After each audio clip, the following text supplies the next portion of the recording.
Hello and welcome to the show.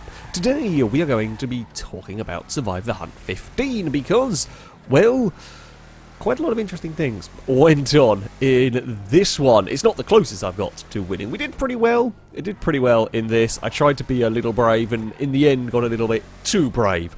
But it was still quite entertaining. So, couple of things to say at the start. Of course, we have got the mini-map that will show what's going on. My vehicle is the flashing dot that you saw briefly at the start. For no reason, Scotty was watching the car park to show the shenanigans that went on there as we as we left the area. Of course, thank you very much to Scotty for recording the map once more in this one. We'd start off everything as normal, if you like. I would take a slight different direction just to go and leave my car somewhere different and hope to find something half useful. On the map, the prees are marked with the pins, the little black pins you see on the map. That is where there is a pre. For this one, I was given the map location where all of the prees were. It didn't actually make all that much difference because the time it takes for me to traverse the city while incognito, it doesn't actually make all that much difference in the end. As I said before, you know, the hunters kind of want me blowing up prees. While it is my goal to blow up as many as possible, every time I do, it gets easier for them essentially. So they're kind of fine with this. We might try it again as a kind of a rule set. Now, vehicles. I was trying to avoid the Sultan in this one. I've used it an awful lot. Previous ones, it is probably one of your best choices in terms of cars. The problem we had here is that, well, there was no real variety. GTA 5 has its set AI car spawn patterns, if you like, and this one was set in its ways. And really, the two most usable cars were the Sultan that I didn't want to go for, or the Fusillade. The supercars, like there's a Banshee behind me at this point, yeah, the supercars are great, but half the city you drive around and they stick out because very rarely, the AIs do occasionally, but very rarely do you see them driving in some parts of the city, and if I need to go there to get a pre, it's going to get searched, it's going to get checked, whereas the Fusillade can drive wherever the hell it wants, and no one will pay it any bit of attention any more than in another car. It was just, this was by far and away the best option. Could I have got an SUV? Sure. Do I want to? No, not really, because if, for whatever reason, I do get spotted, how I get spotted in this first one wouldn't have mattered what car I was in. If you get in a chase, they're very slow. I just about have got away with a G-Wagon once, but I don't want to do it again because that was really dicey, and that's faster than a lot of the cars that we were around. So, anyway, we were mostly with Fusillades in this, is just how it ended up. The first pre-explosion, now I knew this one was a tad bit risky. The blimp, we'd already seen the blimp that was around the place. I knew it was a tad bit risky. What I hadn't realised is that there was still a helicopter relatively close when I blew this up. I think we just briefly saw the flashing lights. I thought it had moved on a little bit more than it actually had. So it doesn't see me, no one sees me sticky bomb the pre at this particular point. Everything, the traffic is quite normal. Scotty's gone to the, I guess, like the outside view, because this is just outside the apartment he was filming from. It was his car, actually, was the first one that I blew up. So you can see that go on from his window view. What gave me away here was the helicopter was close enough to see me not fleeing. The helicopter saw that I didn't flee away from the exploding pre, and that got it suspicious. Now, I thought I was far enough away to blend in with the traffic that was further ahead. However, the helicopter just noticed that I was acting out a little bit strange. Now, could it have been an AI car? Could an AI car at the distance I was maybe not have fled? Possibly. The fact is, it doesn't really matter. At the end of the day, the helicopter saw something that it wanted investigated. Now, the helicopter couldn't investigate it itself, so it was trying to call in some hunters to this location. That's why you see one of them above us turn up.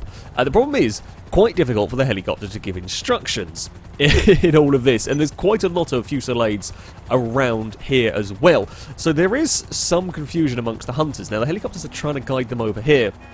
A little bit of iffy communication, and so I think they end up checking a car further back and so on. It's a little bit scrappy, it's a little bit messy, however, the helicopter does sort of stay with me at this point, and I didn't realise how much trouble I was in. I didn't realise how many vehicles were actually kind of aware or were trying to keep track of this one vehicle, and because of the time it took for the hunters to kind of congregate and the hunters to kind of gather up and figure out what they were looking for, there were a lot of cars.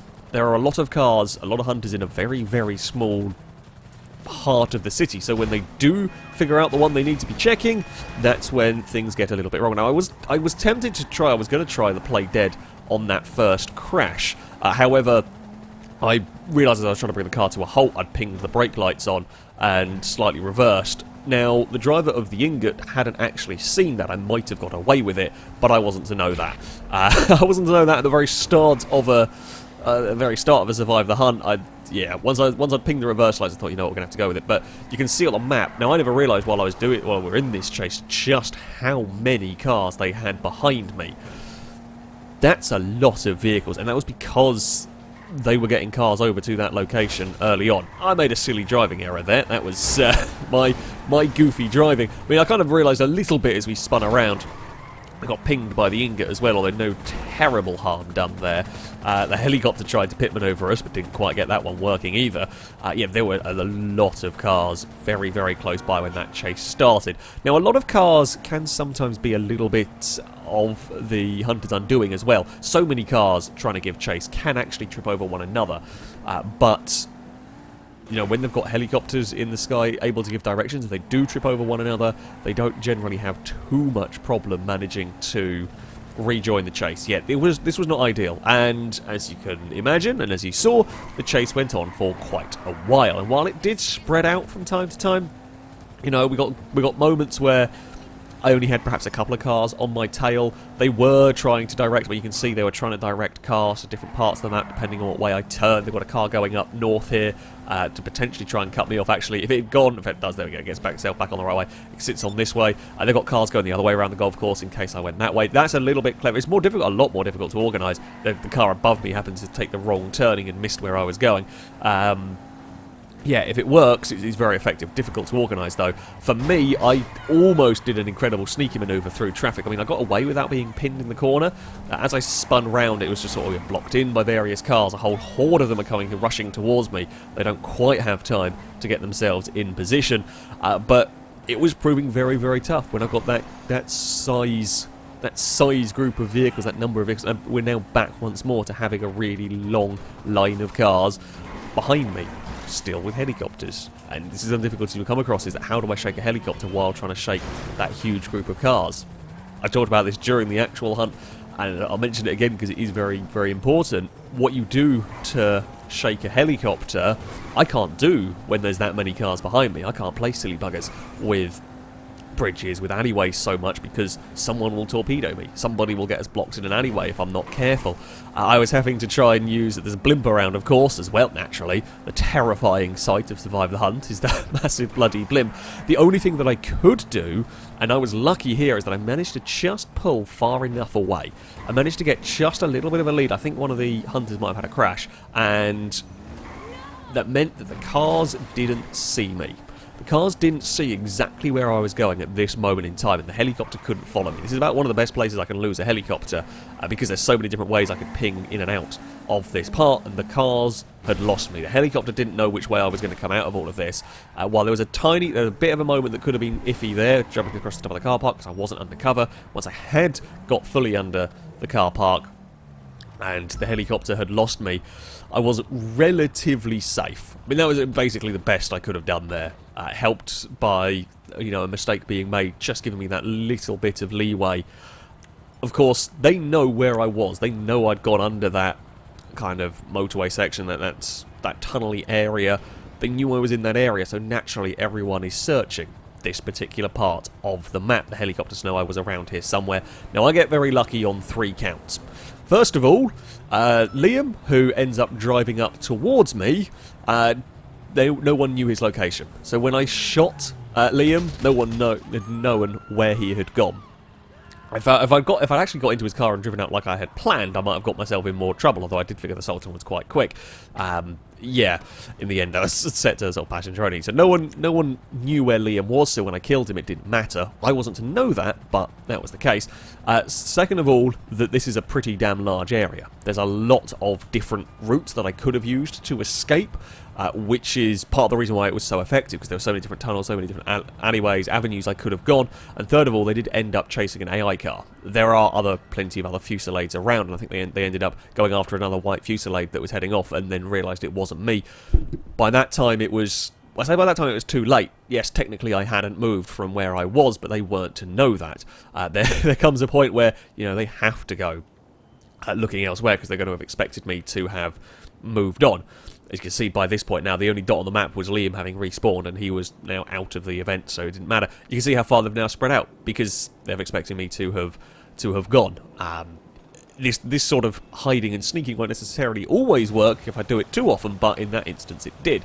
So, we got away. They're searching around all sorts of different corners of the map trying to see where I've gone. I needed a car. Now this, I didn't realise just how lucky I got in this particular instance.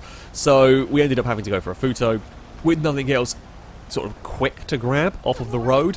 The junction, the other end of the tunnel, there was a hunter vehicle. There was a helicopter as well down that way. Had they been looking, had they been close enough to see down the tunnel, I could have been in real trouble there. Having got into a Futo in the pouring rain, that's not really what you want. However, they weren't. They ended up actually going in a completely different direction, and we got a little bit of peace and quiet. Actually, we got some peace and quiet for a while here as they searched different parts of the city. I used a Futo to kind of move along out of this way. I knew a Futo in these conditions is the terrible idea because they are very light, very oversteery, get pushed around a lot and just generally quite dangerous. We then went and found a more suitable vehicle. I say more suitable, back with a Fusillade because that was pretty much the only sensible choice we had. The movers are not too bad. It could have worked. However, yeah, the Fusillade is just a much better option. So we were back to our game of trying to blow up the Prees. The one that we were heading towards turned out to be the one that was parked at the front of Simeon's garage. Now, this one, the guy whose car it was that I blew up here said he put it there because it was an easy location for them to say, you know, when their car's blowing up, they can tell everybody, right, my car was blowing up, my car is at Simeon's garage. You know, it's an easy, I say vaguely recognisable landmark. Most people knew where Simeon's garage was, which is all very well and good. However, this is about the best positioned car for me that I've ever had to blow up, because me trying to get out of here sneakily, if you like, following the rules of the road, trying to blend in with AI cars, you often get stuck at traffic lights. That's just how the city is built, of course. Just these grid patterns, you get stuck at traffic lights. However, this one, because I could blow the car up and then immediately drive on the motorway, I could get away and I could cover a lot of ground before the hunters could react. So as we go around this corner, I have to blow up the car within visual range. I can go around the corner, we blow the car up now. Doesn't matter that I am still driving like a normal AI car. At this particular point I was probably far enough away to get away with it. And as they are, and there was no helicopters either at this point, as they are now trying to get across to that location, I'm on the motorway here.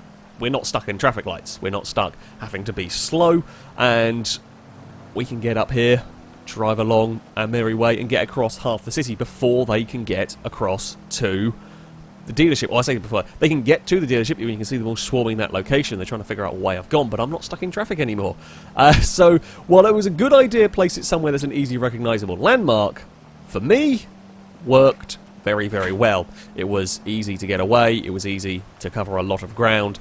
Yeah, probably one of the best exploding Prees we've had to deal with there. Because you can see all the hunters are swarming that particular area. We are absolutely miles away. If anything, that one helped me more than it did them. So we get across the other side of the map, and once again, we are at a relatively spread out point. There are hunters around the place. There was one that was behind me, but, you know, nothing particularly to worry about. And then things get a little bit peculiar. So, the mugging. Yes, the mugging took place. Now, I'm not quite sure what the Mupavu was searching for down here. However, somebody had set a mugger on them.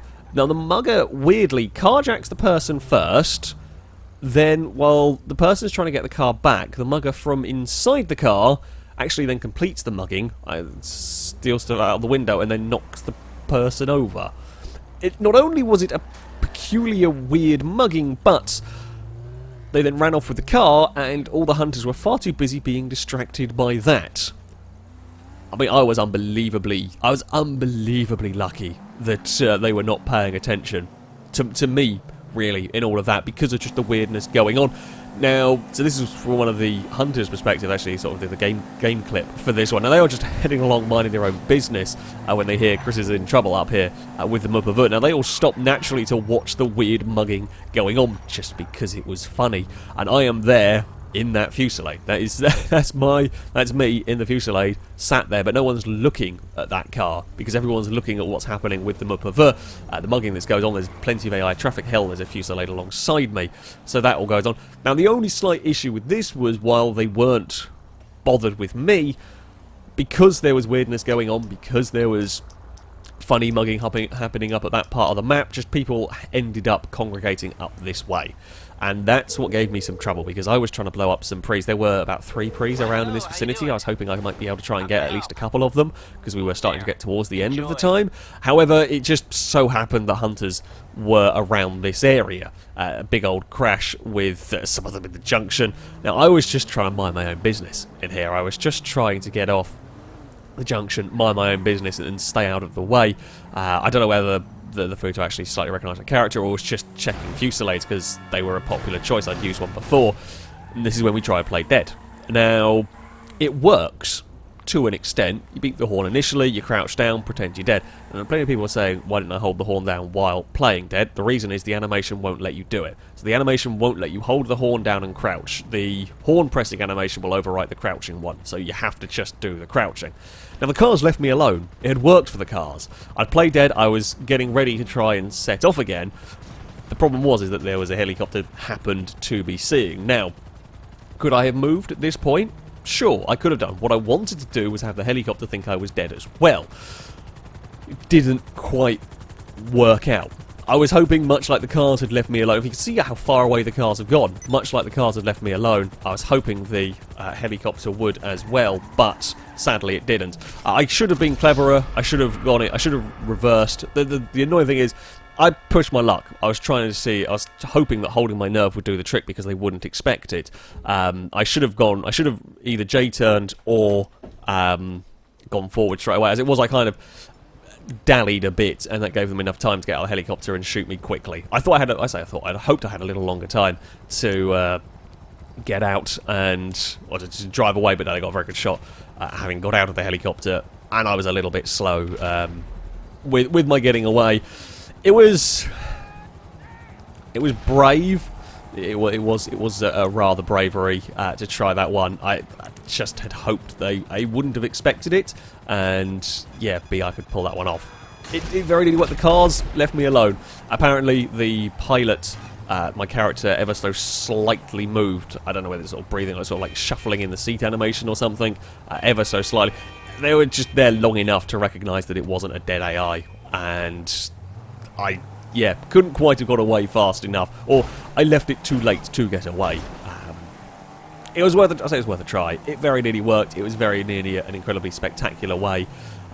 In the end, I held my nerve a little bit too long in that instance. I'm normally the one to bolt a bit too early when I could have held my nerve that time. The other way around. Interesting strategy though, and it is another thing that I can now use to confuse the hunters. They are aware that I can now try that one, which kind of works in my favour sometimes. They might end up getting distracted by AI cars a little longer. It was good fun. You know, sometimes you've got to try these little wackier strategies, see what happens. That instance didn't quite work out. Could have, very nearly did though, so I'll take it. That is going to be it for this video. Thank you all very much for watching, and until next time, a goodbye.